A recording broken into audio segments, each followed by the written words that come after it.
Vamos a ir a Ageo entonces y vamos a leer del versículo 10 hasta el versículo 19. Y luego vamos a comenzar con nuestra reflexión en la palabra, ¿ok? Entonces, Ageo 2, verso 10. Dice así: a los 24 días del 9º mes, en el 2º año de Darío, vino palabra de Jehová por medio del profeta Ageo, diciendo: así ha dicho Jehová de los ejércitos. Pregunta ahora a los sacerdotes acerca de la ley, diciendo: si alguno llevare carne santificada en la falda de su ropa, y con el vuelo de ella tocare pan o vianda o vino o aceite o cualquier otra comida, ¿será santificada? Y respondieron los sacerdotes y dijeron: no.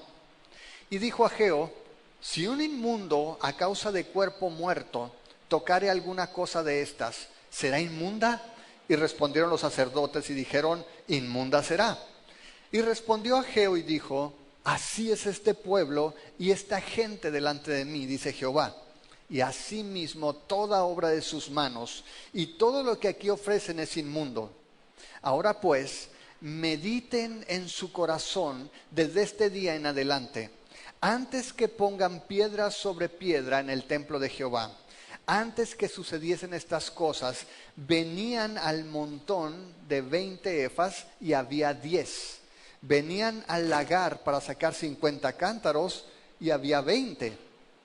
Los herí con viento solano, con tizoncillo y con granizo en toda obra de sus manos, mas no se convirtieron a mí, dice Jehová. Mediten pues en su corazón desde este día en adelante, desde el día 24 del 9º mes, desde el día que se echó el cimiento del templo de Jehová. Mediten pues en su corazón. ¿No está aún la simiente en el granero?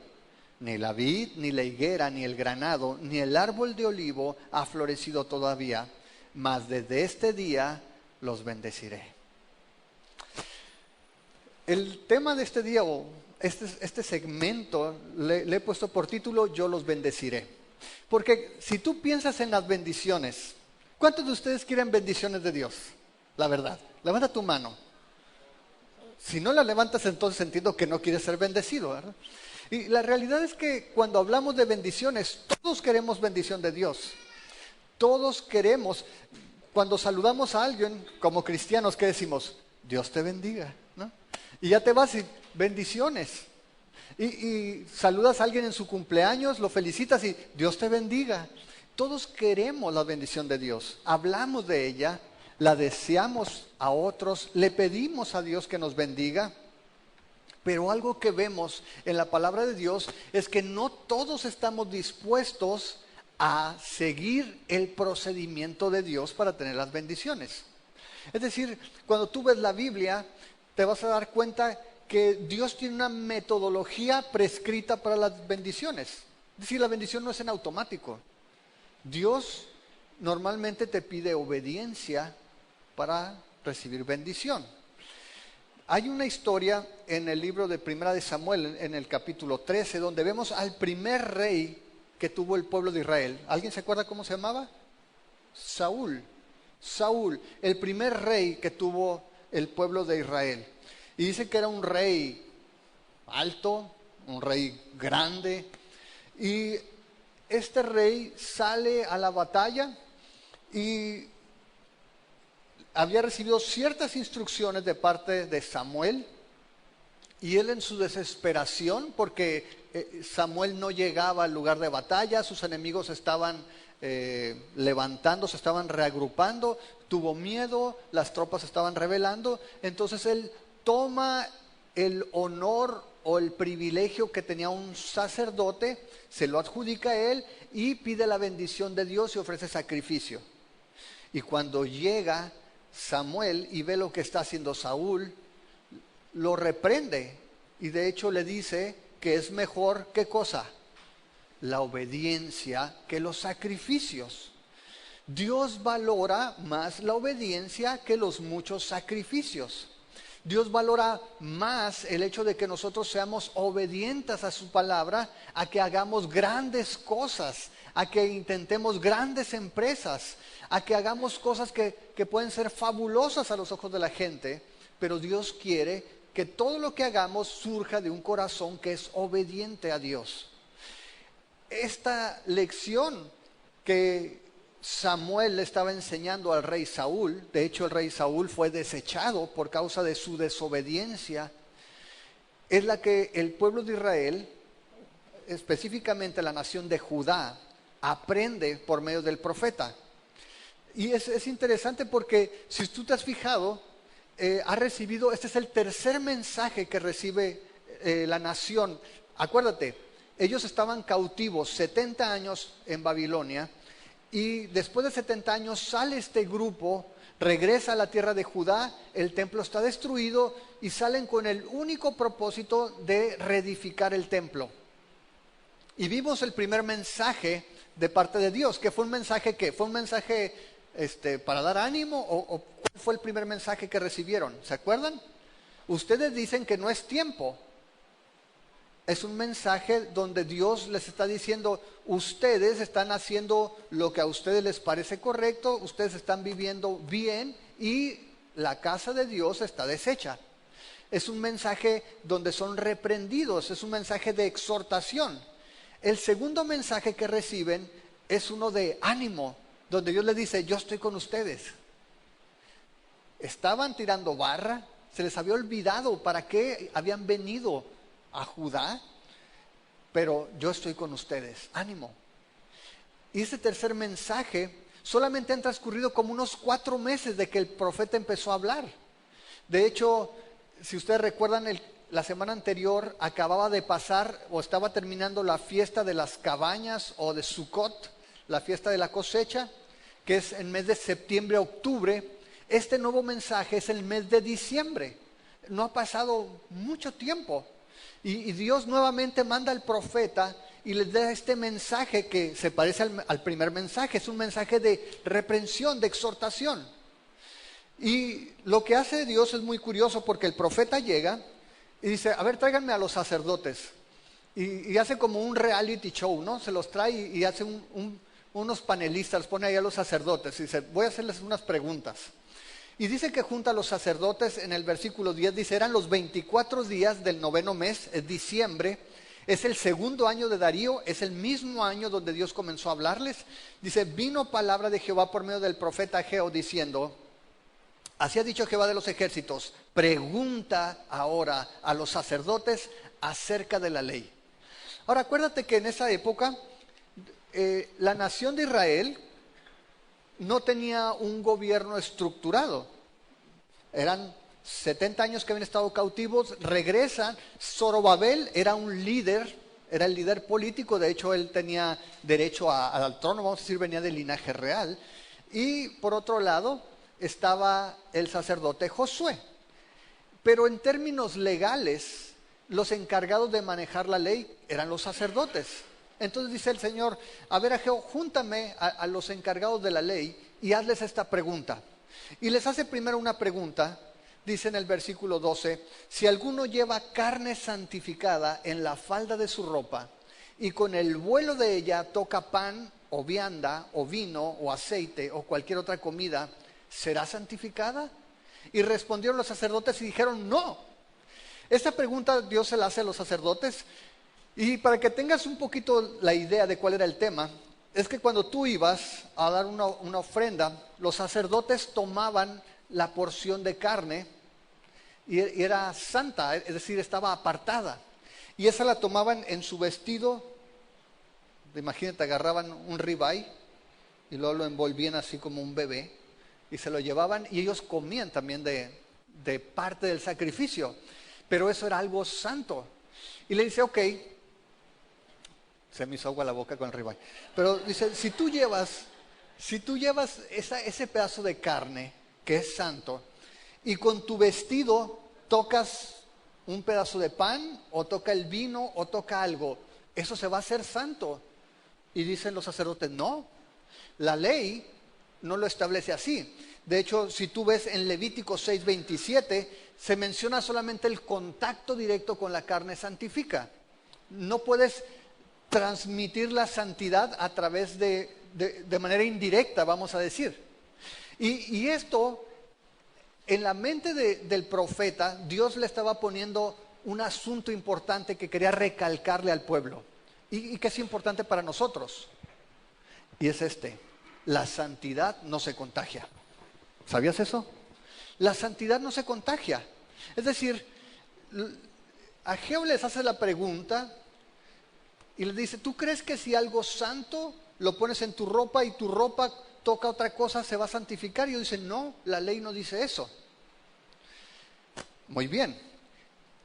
Dios a través del profeta está llevando una ilustración a la gente que era importante que ellos entendieran, porque acuérdense, ellos estaban 70 años cautivos en Babilonia y llegan para reconstruir el templo y están pasando la difícil.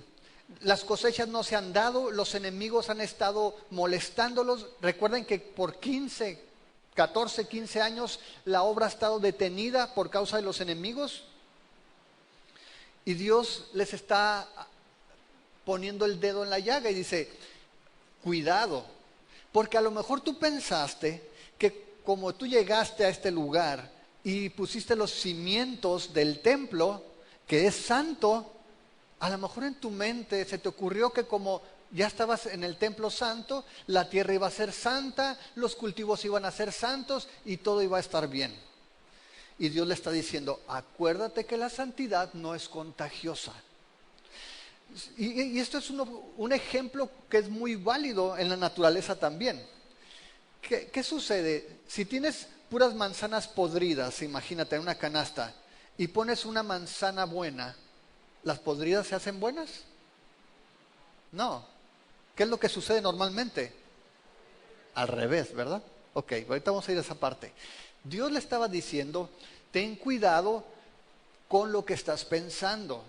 La santidad no es contagiosa. Y el pueblo posiblemente estaba desarrollando esa idea de que como estaba trabajando en la obra de Dios, de que como estaba construyendo el templo y ya habían empezado los rituales de sacrificio, ellos dijeron, bueno, tenemos el templo, entonces ya no van a venir ningún problema a nuestra vida. Las cosechas van a estar bien, nosotros vamos a estar bien, todas nuestras actividades van a estar bien. Y el profeta les está diciendo, cuidado, porque el pueblo quizá en su mente había pensado que el templo iba a ser como un talismán. Estamos construyendo el templo, nos va a dar buena suerte, nos va a proteger del mal. Y es una idea que incluso el día de hoy se puede desarrollar. Estoy yendo a la iglesia, me tiene que ir bien, ya le pagué a Dios lo que le debo. ¿No se han fijado que en México por lo menos tenemos esa cultura? Mucha gente los domingos quiere ir a la iglesia, aunque se pare en la puerta. Y llega al final, se para en la puerta, se va y listo, ya la hice, ya fui a la iglesia el domingo. ¿Sí? Pero lo que le estaba diciendo el profeta al pueblo es que no, el estar en el lugar correcto no te salpica de el hecho de que tú vayas y estés en el lugar santo no te hace santo. ¿Sí me explico? El pueblo estaba pensando eso y decía, pues ya estamos haciendo la obra, entonces nos tiene que ir bien porque estamos haciendo esto. Sin embargo, Ageo lo que le está diciendo es, tengan cuidado con los rituales. ¿Por qué? Porque si bien estaban haciendo el templo y también estaban entregando los sacrificios, pues como decíamos ahorita, existe el riesgo de tomar el ritual como lo más importante y no la obra de Dios en nuestro corazón. ¿Sí me explico? Tú vas a ver que continuamente en el Antiguo Testamento y también en el Nuevo, pero particularmente en el Antiguo Testamento, Dios advierte al pueblo de Israel contra los rituales, contra volverse a rituales que sean vacíos. No está mal en sí mismo el ritual, Dios los había ordenado. El problema era hacerlos sin un corazón correcto. De hecho, si vas a Primera de Samuel, para que veas cómo se lo dice a Samuel, Primera de Samuel 15:22.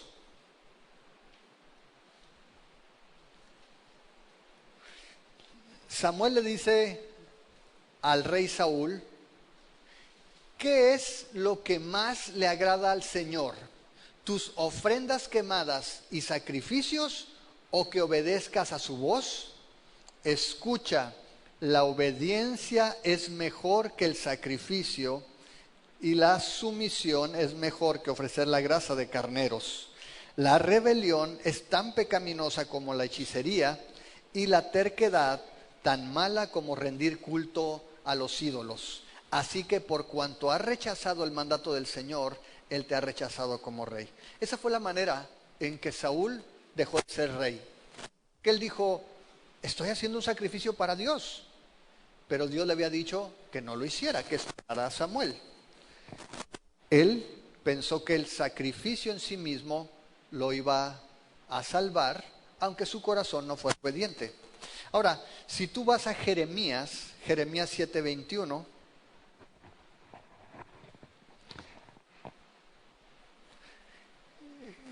Jeremías 7:21,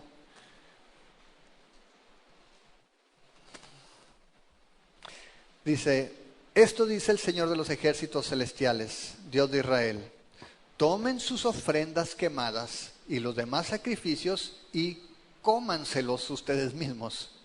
Cuando saqué a sus antepasados de Egipto, no eran ofrendas quemadas ni sacrificios lo que deseaba de ellos. Esto les dije, obedézcanme y yo seré su Dios y ustedes serán mi pueblo. Hagan todo lo que les diga y les irá bien. Pero mi pueblo no quiso escucharme. Continuaron haciendo lo que querían, siguiendo los tercos deseos de su malvado corazón. Retrocedieron en vez de ir hacia adelante. Ese es el deseo del corazón de Dios. No es que tú me des muchos sacrificios.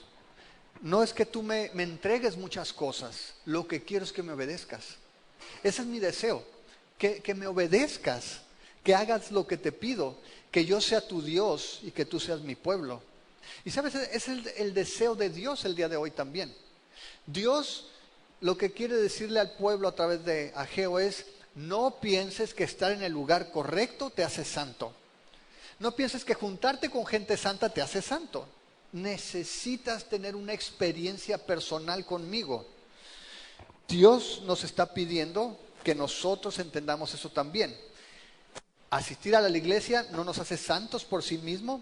Tener una familia cristiana no nos hace santos. Y muchachos, hijos, jóvenes, el que tu papá o el que tu abuelo o el que tu tía sea cristiano no te hace cristiano. Necesitas tener tu propia experiencia con Dios. Necesitas tener tu propia relación con Jesús. Y Dios quiere que nosotros lo entendamos el día de hoy. Necesitamos arrepentirnos y poner nuestra fe en Jesucristo, que es el único que nos puede perdonar y hacernos santos. La iglesia no te hace santo. Trabajar en la iglesia no te hace santo. Ser el pastor no te hace santo. Qué loco, ¿no? Pero esa es la verdad. Nada de eso te hace santo. El único que nos puede hacer santos es Dios. Cuando ponemos nuestra fe en Jesucristo, es el único que nos puede hacer santos. Ahora, Dios quería dejar bien en claro esto. Dice, la santidad no se contagia, pero la inmundicia sí. La maldad sí. Por eso hace otra pregunta en el versículo 13. Y dijo Ageo, si un inmundo a causa de cuerpo muerto tocare alguna de estas cosas, ¿será inmunda? Y respondieron los sacerdotes y dijeron, inmunda será. Y eso es lo que dice la ley en Levíticos 22:4. 22:4 dice que si tú tocas un cadáver, quedas inmundo ceremonialmente. Tienes que purificarte. Y ahí es inmundo y vas y tocas algo, lo haces inmundo. Y esa es la realidad que podemos ver también en lo natural, ¿no? Decíamos el ejemplo de la manzana. Ahora imagínate, tú estás bien sano y dices, voy a ir al hospital, hay una epidemia y tú te metes allí para sanar a la gente con tu salud. ¿Es posible eso? No. ¿Qué es lo que pasa? Te vas a enfermar. Eso es lo que sucede. Alguien se enferma, va con su familia, se enferma la familia y Ageo le dice, hey, la ley nos enseña, Dios nos enseña que mientras que la santidad no es contagiosa, la inmundicia sí. Tengan cuidado. tengan cuidado porque no se van a hacer santos ustedes, pero sí pueden hacer inmundo aquello que ustedes tocan. Y es algo que nosotros vemos, nuevamente regresa al panel de expertos, le hace la pregunta a los sacerdotes y los sacerdotes dicen, sí, va a ser inmundo, eso dice la ley. Ahora, en el Nuevo Testamento vemos que Pablo también, por ejemplo, pone mucho énfasis en esto. En 1 Corintios, capítulo 5, verso 6, Pablo en la iglesia de Corinto ve que hay mucho pecado, ve que se está tolerando el pecado, y entonces les escribe, y en el versículo 6 les dice, no es buena su jactancia, ¿no saben que un poco de levadura leuda toda la masa? Un poco de levadura leuda toda la masa. ¿Han visto cómo se fermenta, cómo es ese rollo de la levadura? ¿Sí? Tú pones bien poquita levadura, unos granitos ahí nada más, y eso hace que la masa se infle, fermenta toda la masa. Y Pablo dice, tengan cuidado, no toleren, aunque sea poquito pecado entre ustedes, porque un poco de pecado contagia a los demás. Y sabes, es interesante porque nuevamente Ageo, ¿a quién le está hablando? El panel de expertos, ¿quiénes son? Los sacerdotes, los sacerdotes. Decíamos desde el principio que empezamos a ver este libro que Ageo se refiere a los líderes políticos, a los líderes religiosos. Y estamos estudiando Tito en los miércoles, y cuando Pablo le escribe a Tito, le dice que le hable, que empiece a corregir la iglesia con el liderazgo. Si los líderes no tomamos cuidado en el pecado, si nosotros permitimos el pecado en nuestra vida, lo vamos a permitir en la vida de los demás. Ahora, no estoy diciendo que soy perfecto, si me estás viendo así como ¿a poco no pecas? Pregúntele a mi esposa, pero lo importante aquí es, Ageo quería que entendiera el pueblo que la santidad es algo personal, pero la inmundicia sí se contagia. El pecado sí se pega. Hay otro versículo cuando dice, las malas compañías o las malas conversaciones corrompen las buenas costumbres. ¿Sí? Dime con quién andas y te diré quién eres. El que con lobos anda, aullar aprende. ¿Se acuerdan? No es bíblico, pero también es cierto.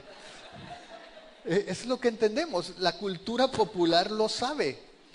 El juntarte con personas pecaminosas, escandalosas, se te pega. Sí hay algo que se contagia y es la inmundicia. Dice, tengan cuidado con eso. La santidad no, la inmundicia sí. Abusados. Y ese es el punto que él está enfatizando allí. Ahora, el ejemplo que toma es el de tocar un muerto, porque la muerte está asociada al pecado. ¿Sí saben eso? ¿Cuál es la paga del pecado? Muerte. ¿Por qué morimos los hombres? Porque somos pecadores. Si alguien de aquí no fuera un pecador, no tendría que preocuparse por la muerte. Pero Pablo dice que cuando el primer hombre, Adán, pecó, con el pecado entró la muerte, y la muerte pasó a todos los hombres.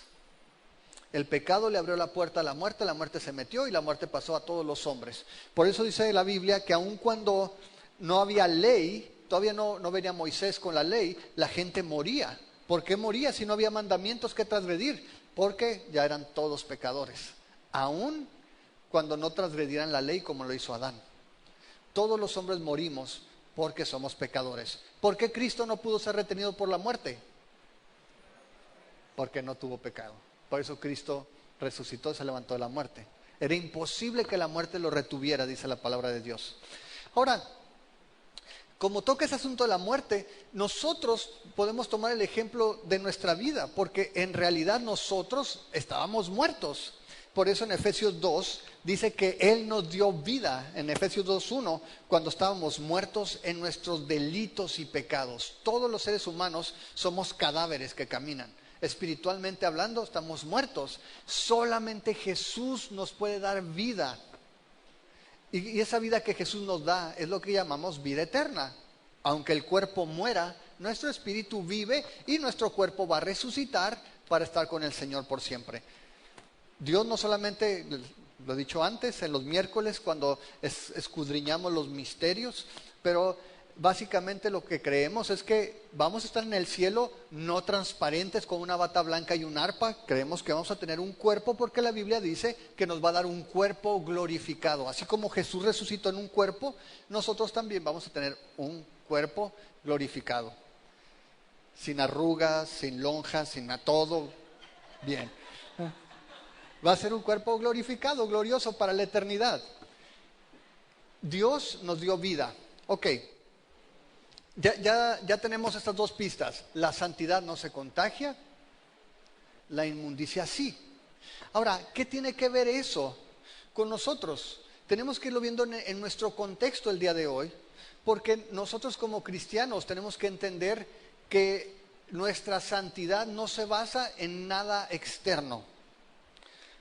La santidad se basa en el trabajo que Dios hace en nuestro corazón. ¿Estamos de acuerdo? De hecho, Pablo, cuando escribe a los Filipenses, dice que él está convencido de que Dios, que comenzó la buena obra en cada uno de ellos, ¿qué va a hacer? La va a perfeccionar, la va a completar para cuando el Señor regrese. Tú y yo somos santos porque Jesucristo nos santificó. Él es nuestra santificación. Cuando nosotros pusimos nuestra confianza en Cristo Jesús, Él nos apartó para Él. Ese era el significado de la palabra santo. Ese pedazo de carne no tenía nada de especial. Lo único especial es que se había ofrecido a Dios. Y Dios decía, esto es apartado para mí, es santo. Tú y yo hemos sido apartados para Dios cuando nosotros hemos puesto nuestra confianza en Jesús. Y ahora la santificación es una obra que Dios está haciendo en nosotros. ¿Sí? Cuidado con pensar que nuestra santidad viene por lo que hacemos, o por el lugar a donde venimos, o por la gente con la que nos juntamos. Nuestra santificación no viene por allí, viene por la obra de Dios en nuestro corazón. ¿Ok? Ahora, una de las cosas que enfatizan aquí es que no son los sacrificios. Yo no sé si alguna vez tú has escuchado esto, gente que dice, quiero hacer cosas grandes para Dios. Yo quiero hacer algo grande para Dios. Dios dice, no estoy interesado en sacrificios, no estoy interesado en holocaustos. Lo que Dios quiere es que nosotros estemos limpios delante de Él para poder servirle. Y esa es una obra que solamente Él puede hacer. Si vas al libro de Isaías, Isaías capítulo 1, y está bien curioso cómo el Señor habla a través de este profeta.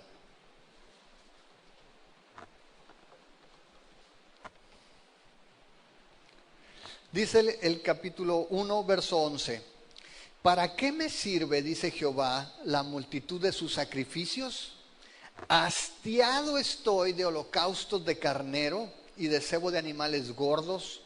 No quiero sangre de bueyes, ni de ovejas, ni de machos cabríos. ¿Quién demanda esto de sus manos cuando vienen a presentarse delante de mí para hollar mis atrios? No me traigan más vana ofrenda. El incienso me es abominación. Luna nueva y día de reposo, el convocar asambleas, no lo puedo sufrir. Son iniquidad sus fiestas solemnes. Sus lunas nuevas y sus fiestas solemnes las tienen aborrecidas mi alma. Me son gravosas. Cansado estoy de soportarlas. Cuando extiendan sus manos, yo esconderé de ustedes mis ojos. Asimismo, cuando multipliquen la oración, yo no iré. Llenas están de sangre sus manos. Lávense y límpiense. Quiten la iniquidad de sus obras de delante de mis ojos. Dejen de hacer lo malo. Aprendan a hacer el bien. Busquen el juicio. Restituyan al agraviado. Hagan justicia al huérfano. Amparen a la viuda. Vengan luego, dice Jehová, y estemos a cuenta. Si sus pecados fueren como la grana, como la nieve serán emblanquecidos. Si fueren rojos como el carmesí, vendrán a ser como blanca lana. Si quisieran y oyeran, comerán el bien de la tierra. Si no quieren y son rebeldes, serán consumidos a espada, porque la boca de Jehová ha dicho esto. ¿Por qué dice eso el Señor? Porque si tú lees el versículo, regresa a Ageo, al capítulo 2, y mira el versículo 14. Después de que les dijo que la santidad no se contagia, pero la inmundicia sí, el verso 14 dice, y respondió Ageo y dijo, así es este pueblo y esta gente delante de mí, dice Jehová. Y asimismo toda obra de sus manos y todo lo que aquí ofrecen es inmundo. ¿Te fijas? Le está diciendo al pueblo que está construyendo el templo. Y le dice, ¿sabes qué? Así son ustedes. Están haciendo inmundo todo lo que tocan. ¿Qué pasó? El pueblo otra vez pensó que por reconstruir el templo, que era santo, y por estar participando en una tarea que era santa, con gente que tenía el mismo propósito, construir el templo santo, automáticamente ellos, su tierra, sus productos y la obra de sus manos iba a ser santo. Pero Dios le está diciendo, no, la santidad no viene de lo que estás haciendo. La santidad no viene del lugar en el que estás parado. La santidad no viene de la gente con la que tú te estás juntando. De hecho, les corrige esa lógica errónea y les dice, la santidad no entra en automático, pero la inmundicia sí. Solo los hombres y mujeres que han sido limpiados por Dios pueden servir a Dios con un corazón y manos limpias.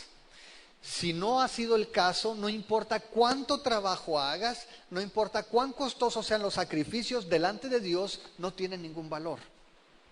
¿Sí queda claro?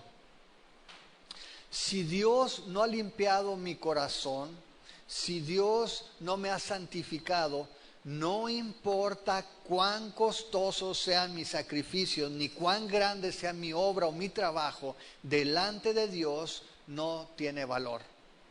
Ahora sí, si tomamos la idea, es inmundo, básicamente. Por eso Isaías dice, ¿de qué me sirve que me traigas muchos sacrificios? ¿De qué me sirve? Estoy hastiado, estoy enfadado de que hagas esas cosas. No quiero sangre de bueyes, no quiero cebo de animales gordos, no quiero ovejas ni machos cabríos. ¿Quién te está pidiendo eso cuando tus manos están llenas de sangre? ¿Quién te está pidiendo eso cuando eres desobediente?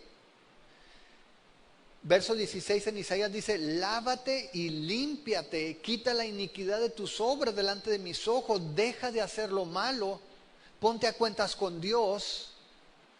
Y entonces sí, ven, vamos a estar a cuentas, voy a limpiar tus pecados, y si eres obediente, verso 19, si quieres oír y obedeces, vas a comer el bien de la tierra, vas a recibir bendición. Pero no es en automático, amados. No es por lo que hacemos, es por lo que Dios hace en nuestro corazón. Las personas tenemos esa idea de que nosotros tenemos que ganar el favor de Dios. La bendición de Dios viene como una respuesta de Dios a nuestra obediencia, a cuando nosotros reconocemos lo malo que somos, la incapacidad que hay en nosotros para ser buenos, y nos acercamos al único bueno que es Dios. Y cuando Dios limpia nuestro corazón y lava nuestro pecado, entonces podemos servir a Dios verdaderamente, porque no lo hacemos buscando su favor, lo hacemos como una respuesta a lo que Él ya hizo en nosotros, lo hacemos como una respuesta a su bondad. Solamente Dios puede limpiar nuestro corazón y hacernos santos. Mira esto, las obras santas no tienen ningún poder para ser personas santas. Solo un Dios santo puede hacernos santos. Las obras santas no tienen poder para ser personas santas. Solo un Dios santo puede hacernos santos. Básicamente lo que estamos diciendo es que la justicia no viene de lo que una persona hace para Dios. La justicia viene de lo que Dios hace en el corazón de la persona. No importa cuánto te esfuerces, no importa cuánto me esfuerce yo, eso no me va a hacer justo. Solamente lo que Dios hace en mi corazón es lo que me hace justo. Y otra vez, eso es un asunto personal. No es porque tu mamá fue cristiana y amó al Señor y sirvió al Señor, eso no te hace santo ni cristiano automáticamente. No es porque creciste en la iglesia, y ese es un peligro para nuestros hijos, porque crecen escuchando y crecen sabiendo las respuestas, pero necesitan tener una experiencia personal con Jesucristo para ser santos. No es porque su papá es cristiano, o porque su papá es pastor, o porque creció toda la vida en la iglesia. Eso no tiene nada que ver. Necesitas experimentar en tu corazón de manera personal el perdón y la obra del Señor para ser santo. La santidad entonces no se contagia, la inmundicia sí, y las buenas obras no santifican. Vamos a poner el cuarto punto. No sabían que había puntos, ¿verdad? Pero se me acaba de ocurrir. No. El cuarto punto, si tú ves en el versículo 15, dice, ahora pues, mediten en su corazón. Yo no sé si te has dado cuenta cuántas veces el profeta Ageo llama al pueblo a meditar. Y eso es algo que nosotros necesitamos hacer, tomar tiempo para pensar, para reflexionar en lo que Dios nos dice y en la manera en que nosotros estamos viviendo. Es importante escuchar la palabra de Dios, claro, es fundamental, pero también es importante que consideremos nuestra vida a la luz de la palabra de Dios. Santiago dice que la palabra de Dios es como un espejo y allí podemos ver nuestra condición, pero dice que no seamos oidores olvidadizos, que no seamos gente que se ve en el espejo y luego se da la vuelta y se le olvida lo que vio. Aquí lo que nos está diciendo es, medita en tu corazón desde este día en adelante, antes que pongan piedra sobre piedra en el templo de Jehová. Antes que sucedieran estas cosas, venían al montón de 20 efas y había 10. Venían al lagar para sacar 50 cántaros y había 20. Los herí con viento solano, con tizoncillo y con granizo, en toda la obra de sus manos, mas no se convirtieron a mí, dice Jehová. Mediten pues en su corazón, por segunda vez lo dice, desde este día en adelante, desde el día 24 del 9º mes, desde el día que se echó el cimiento del templo de Jehová, mediten pues en su corazón. Tercera repetición en el párrafo. No está aún la simiente en el granero, ni la vid, ni la higuera, ni el ganado, ni el árbol de olivo ha florecido todavía, mas desde este día los bendeciré.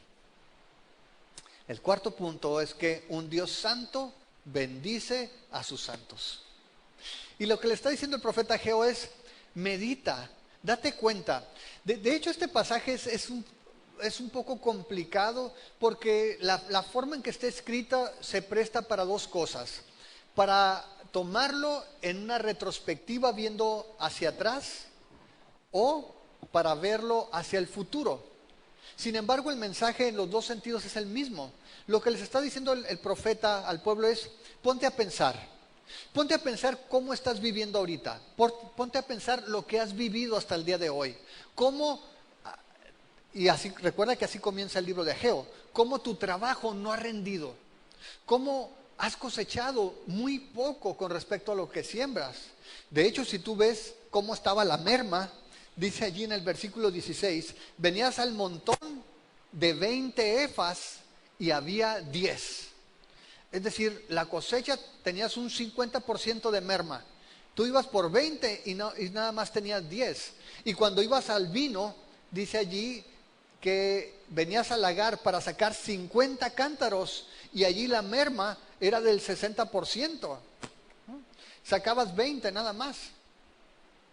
Lo que estaba diciendo básicamente es, si te pones a pensar, vas a encontrar una correlación en tu idea de cómo relacionarte con Dios y la manera en que estás experimentando estos tiempos difíciles. No sé si me explico. Básicamente lo que le estaba diciendo es, si piensas bien, te vas a dar cuenta que lo que estás viviendo es consecuencia de no ser obediente a Dios. Dios te está disciplinando.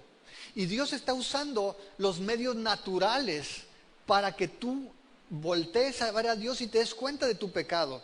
¿Dónde dice eso? Básicamente el versículo 17 le dice, los herí con viento solano, con tizoncillo y con granizo. ¿Sabes qué? He traído viento caliente que echa a perder las cosechas. He traído hongo, humedad que hace hongo y arruina las cosechas. He usado el granizo para que no te rinda la cosecha. Y no te has dado cuenta que eso es consecuencia de que no has sido obediente. Medita en tu corazón. Y esa es la invitación del profeta. Medita para que sepas que Dios usa las situaciones difíciles para que tú pienses. Dios usa las situaciones difíciles para que tú voltees y veas a Dios y examines tu vida. Y te des cuenta que si eres desobediente vas a pasar cosas difíciles. Ahora, es importante esto. No está diciendo que si eres obediente no va a pasar nada. Lo que está diciendo específicamente aquí es que Dios usa las dificultades, Dios usa problemas, Dios usa situaciones para llamar nuestra atención también y para disciplinarnos. Yo no sé si tú tienes claro ese concepto de Dios como un padre que disciplina. ¿A cuántos les ha tocado unas nalgaditas de parte de Dios? Nada más a dos. Ah, no, aquí hay más. Ok. Dios disciplina. Tú como padre, ¿dejas que tu hijo haga lo que quiere? Si es así, eres un mal padre, déjate lo digo. Nosotros como padres tenemos que disciplinarlo. Y dice la Biblia que como padres con errores lo disciplinamos como podemos. Pero Dios, siendo un Padre perfecto, Él nos disciplina para formar un carácter en nosotros. Dice que aún mismo Jesús fue disciplinado. Jesús es impresionante porque Jesús, siendo el Hijo de Dios, siendo Dios encarnado, si tú lees los evangelios te vas a dar cuenta que a Jesús lo regañaba José y María. ¿Te imaginas? Dios encarnado siendo regañado por dos personas imperfectas. No solamente eso, dice que Jesús se sujetaba a sus padres. ¿Y quién era Jesús? Era Dios hecho carne. Jesús se sujetó a la autoridad, Jesús fue disciplinado. Es más, ve por favor al libro de Hebreos. En Hebreos, en el capítulo 12, nos explica cómo es esto.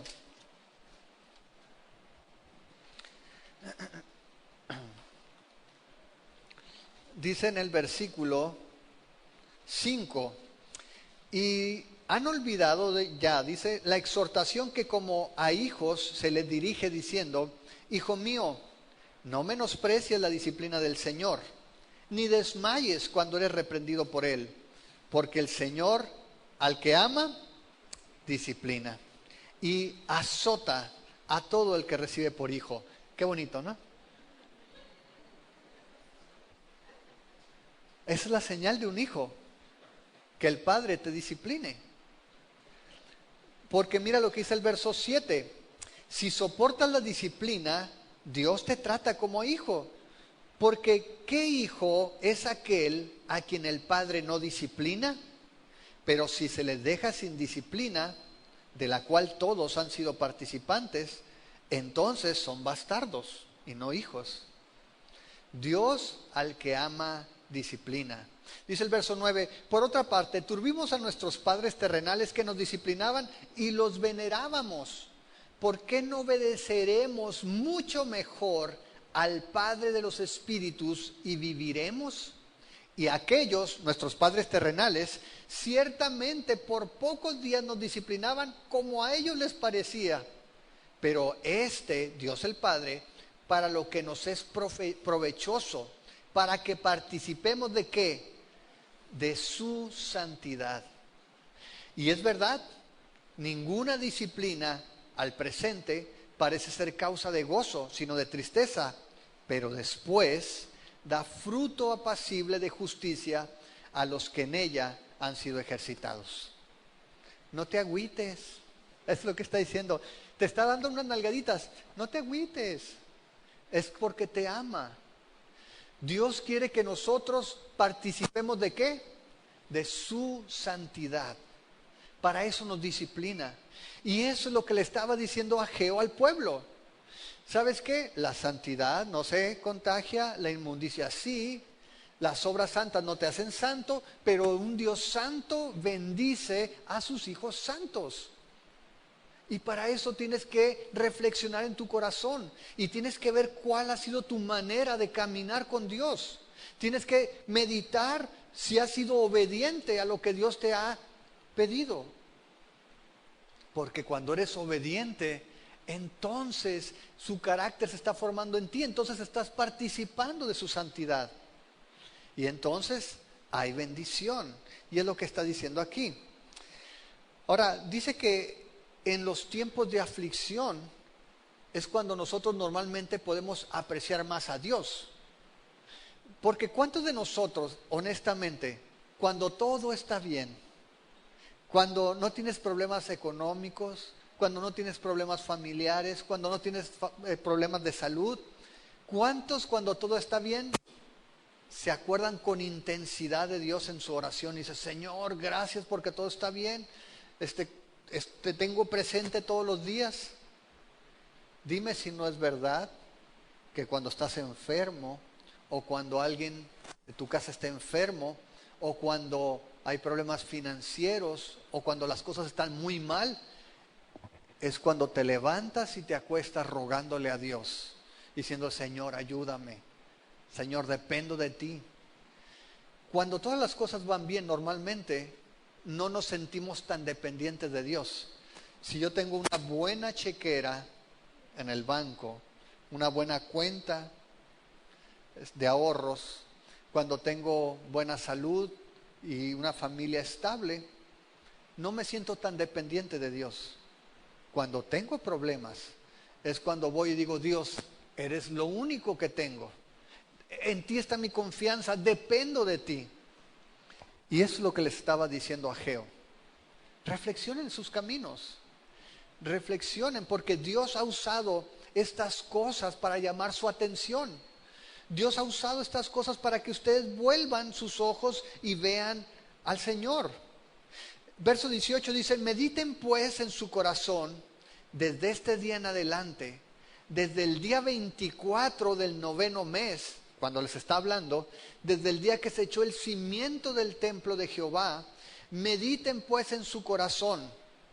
¿No está aún la simiente en el granero? Ni la vid, ni la higuera, ni el granado, ni el árbol de olivo ha florecido todavía, mas desde este día los bendeciré. ¿Los está llamando a esta reflexión? Hace más o menos 3 meses que retomaron la obra después de 15 años que estaba abandonada. Y el pueblo quizá estaba viendo y dice, oye, tenemos 3 meses de construcción. Pues no veo la bendición. No veo, pues empezamos la obra y ya ves que no ha servido que seamos tan santos construyendo esto. Y Dios le dice, hey, reflexiona sobre tus caminos. No has visto los resultados, pero Dios lo que está haciendo con estas palabras les está prometiendo. Dice, fíjate en lo que ha pasado, fíjate cómo te ha rendido la cosecha, fíjate cómo ha sido el fruto, pero a partir de este día vas a ver que yo te voy a bendecir. A partir de este día vas a ver la diferencia. ¿Qué es lo que indica esto? Básicamente que el pueblo en esos meses había estado pensando, se había estado arrepintiendo. Y Dios por eso les dice, apunta este día y reflexiona para que veas cómo a partir de ahora vas a ver un cambio en lo que está pasando. Dios está prometiéndole la bendición. Y esto es lo que básicamente Jesús nos enseñó también. En Mateo 6:33, Jesús dijo, mas busca primeramente, ¿qué cosa? El reino de Dios y su justicia, y todas estas cosas te serán añadidas. Si tú pones la prioridad correcta en tus asuntos, si tú pones a Dios como la prioridad en tu vida, no te preocupes por lo demás. Y no es una promesa de que vas a ser rico, mi hermano. A lo mejor y sí. Y si esa es la promesa, quiero que seas mi amigo. Si el Señor te bendice, te hace millonario. Pero lo que está diciendo ahí, básicamente, es que si tú pones el orden correcto en tu vida, Dios te va a suplir lo necesario, Dios te va a bendecir. La bendición de Dios no tiene que ver solamente con finanzas. La bendición de Dios tiene que ver con que sigamos avanzando en el propósito que Él tiene para nosotros. Y esa frase es una famosa frase cristiana, ¿verdad? Todas las iglesias dicen, Dios tiene algo grande para ti. ¿Verdad? ¿Alguien se lo han dicho? Dios tiene cosas grandes para ti. Nunca te dicen qué es. No sé si a alguien le han dicho específicamente a qué se refiere. Pero la Biblia lo que nos dice es que todos nosotros, sí, Dios tiene algo grande para nosotros. Dice que todos nosotros estamos siendo transformados para ser como ¿quién? Como Jesús. Mira, si vas a Efesios, al capítulo 4, lo hemos leído, pero te lo voy a recordar. Dice el verso 12, Efesios 4, 12, que Dios dio dones a la iglesia a fin de perfeccionar a los santos para la obra del ministerio, para la edificación del cuerpo de Cristo, hasta que todos lleguemos a la unidad de la fe y del conocimiento del Hijo de Dios, a un varón perfecto, a la medida de la estatura de la plenitud de Cristo. Dios quiere hacerte a ti y a mí más como Jesús. Ahora, si vas a Romanos 8, también repite ese propósito. En 8:28. Y sabemos que a los que aman a Dios, todas las cosas les ayudan a bien. Esto es, a los que conforme a su propósito, cosas grandes, son llamados. Porque a los que antes conoció, también los predestinó para cosas grandes. ¿Qué cosas grandes? Para que fueran hechos conforme a la imagen de su Hijo. Para eso te escogió Dios a ti, para eso me escogió a mí. Para que tú y yo seamos hechos como Jesús. Santos, para que nuestro carácter sea como Jesús. Para que Jesús, dice, sea el hermano mayor entre muchos hermanos. Dios nos ha llamado para que seamos santos y sin mancha. Si vas a Efesios al capítulo 1, nuevamente Pablo escribe y dice en el versículo 3, bendito sea el Dios y Padre de nuestro Señor Jesucristo, que nos bendijo con toda bendición espiritual en los lugares celestiales en Cristo, según nos escogió en Cristo antes de la fundación del mundo, para que fuéramos santos y sin mancha delante de Él. Dios tiene cosas grandes para ti y para mí, sí, que seamos santos. Dios quiere que tú y yo seamos como Jesús. Dios quiere que tú y yo seamos parecidos a Él en nuestro carácter, en nuestra forma de vivir, en nuestra obediencia al Padre. ¿Sí? Y eso es lo que les estaba diciendo. ¿Quieres la bendición de Dios? Ok, apunta este día para que te des cuenta que yo los voy a bendecir. Que Dios, operando en el corazón de una persona, la transforma para que pueda rendir su corazón completo a Dios, para que por medio de la obediencia pueda disfrutar entonces de la bendición de Dios. Si vas al Salmo 24, verso 3, dice el salmista, ¿quién puede subir al monte del Señor? ¿Quién puede estar en su lugar santo? Solo los de manos limpias y corazón puro, que no rinden culto a ídolos y nunca dicen mentiras. Ellos recibirán la bendición del Señor y tendrán una relación correcta con Dios, su Salvador. Y solamente Dios puede limpiar el corazón y solamente Dios puede limpiar las manos. De hecho, en el verso 6, ahí en el Salmo 24, dice, gente así puede buscarte y adorar en tu presencia, oh Dios de Jacob. Dios es el único que puede operar en el corazón para hacernos santos. Solamente Dios puede prepararnos para que nosotros podamos disfrutar de la bendición de Dios. Solamente cuando tenemos manos limpias, cuando tenemos un corazón limpio, un corazón puro, es que podemos valorar lo que Dios hace, aún en su disciplina, aún en los problemas, aún en las cosas difíciles. Este pueblo, en medio de la aflicción, recibe la promesa de Dios, un Dios santo que le dice, apunta este día y reflexiona bien. Y fíjate, tú ves los árboles, el olivo no está dando aceitunas todavía, el granado no tiene granadas, no has visto nada de fruto todavía, pero apúntalo bien, porque yo te voy a bendecir, vas a ver la diferencia. Cuando tú obedeces a Dios, vas a poder disfrutar de la bendición de Dios. ¿Cuántos queremos disfrutar de la bendición de Dios? Honestamente. Yo quiero disfrutar de la bendición de Dios en el sentido de una relación con Él. Si quieres que Dios cumpla su propósito en ti, necesitas ser obediente. Necesitamos ser obedientes. Y Dios, entonces sí, va a poder bendecirnos, vamos a poder disfrutar de la bendición con Él. Y no hay sustituto. No hay otra manera. Te puedes lavar las manos, pero no van a estar limpias. Dice que solamente Dios puede lavar nuestro corazón, Dios puede limpiar nuestras manos. Así de que, ¿por qué no te pones de pie esta mañana? Y oramos para que el Señor nos prepare. Si tú no tienes una relación con Jesús, si tú no le has pedido perdón por tus pecados, si tú no has recibido a Cristo como el Señor y Salvador de tu vida, vamos a invitarte para que tú lo hagas en esta mañana. Conste, yo no gano nada. Bueno, sí gano. En el cielo dice que hay recompensa, pero más que nada es para que tú puedas disfrutar de la bendición de Dios. Lo primero que la Biblia nos enseña, en todo su contexto, es que todos como seres humanos somos pecadores. No hay ninguna persona que sea buena. Y cuando digo buena, no me refiero a que pueda hacer cosas buenas, porque todos hacemos cosas buenas. Todos en algún momento hacemos algo por alguien y decimos, hice algo bueno. Pero cuando la Biblia dice que no hay personas buenas, lo que está diciendo es que ante Dios, aún en aquellos actos que nosotros consideramos bondadosos, delante de Dios dice que son trapos sucios. No tienen ningún valor delante de Dios, porque nacen de un corazón que no está reconciliado con Dios.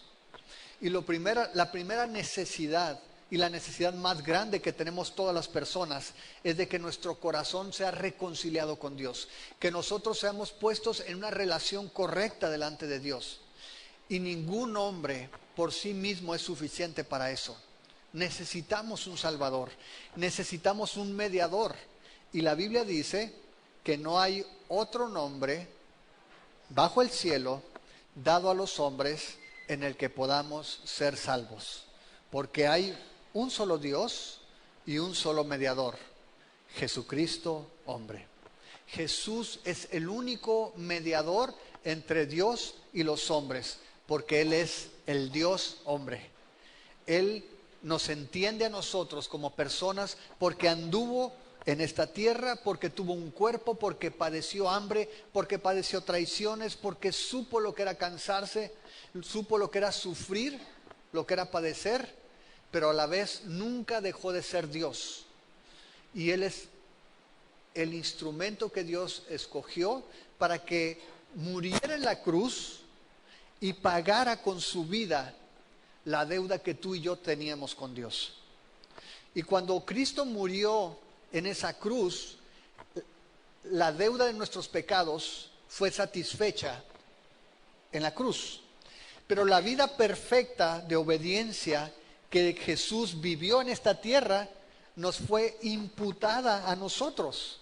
La justicia de Cristo se fue a nuestra cuenta. Por eso es que ahora dice que somos justificados por la fe, por medio de Jesús. José Machado no es bueno. No es más bueno que hace 20 años, cuando nació, más o menos. No es más bueno ahora que entonces. José Machado es justo delante de Dios, porque la vida justa de Cristo se abonó a mi cuenta delante de Dios. Y cuando yo me presento ante Dios, me presento con la justicia de Cristo, no con mi propia justicia. Sé que sigo siendo un miserable, pero sé que la justicia de Cristo está en mi cuenta. ¿Cómo sé eso? Porque fue ese intercambio glorioso, mis pecados Se los cargaron a Jesús en la cruz y Jesús me dio su justicia a mí para presentarme delante del Padre. Si tú no has hecho ese intercambio, si tú no has tomado esa justicia de Cristo en la cruz, te invito para que lo hagas en esta mañana. Si te sientes más cómodo, te invito a que cierres tus ojos. Si te gusta ver, adelante. Señor, te damos muchas gracias este día porque podemos entender por tu palabra, Señor, que tú nos estás llamando a una vida de obediencia, no a una vida de sacrificios. Señor, el sacrificio que cuenta es el que hizo tu Hijo en la cruz. Nuestros sacrificios delante de ti no tienen ningún valor cuando nacen de nuestros propios deseos o de nuestros propios planes. Lo que tú buscas en nosotros, Señor, es un corazón obediente. Tú estás buscando que nosotros seamos obedientes a tu palabra. Danos un corazón, Señor, que esté humillado delante de ti. Un corazón que sea obediente para contigo. Ayúdanos, Señor, a vivir en esa obediencia continua para darte gloria a ti, Señor. Para que tú seas glorificado. Sabemos que tú estás haciendo esa obra de santificación en nosotros.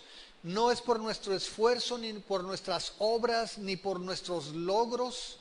Es por la obra que tú estás haciendo en nosotros. Aquella obra que comenzó cuando recibimos a Jesús, cuando nacimos de nuevo, cuando confiamos en que el sacrificio de Cristo es suficiente para perdonar nuestros pecados y para darnos vida eterna.